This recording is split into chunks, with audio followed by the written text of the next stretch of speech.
ventricle. This one here is the left ventricle. right Right atrium, left atrium.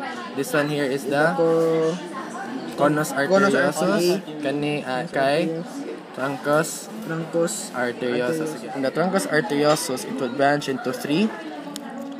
1, 2, and then the 3 kaning ubos. So ato i-lift sa. Mano na ang truncus. Maklaro ninyo ang 3 branches.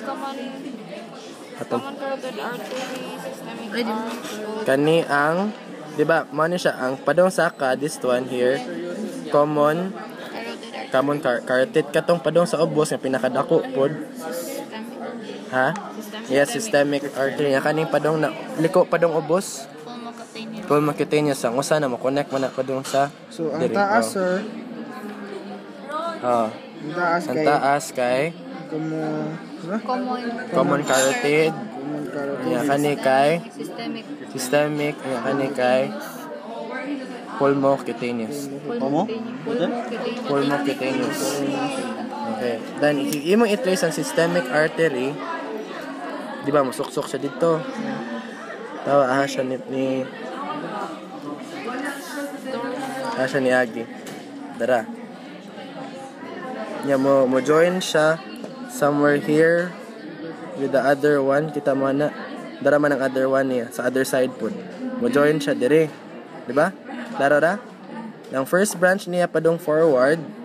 Mo na siya ang this branch is the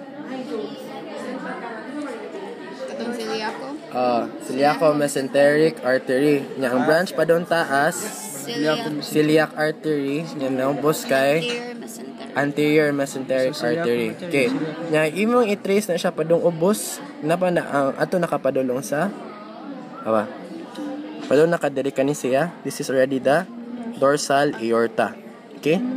And dorsal aorta it actually has small nga mga connections kana kita mana padung sa kidney kani siya. Dili kani ha? Kani ba? Kani. Mo na siya ang urogenital. Okay.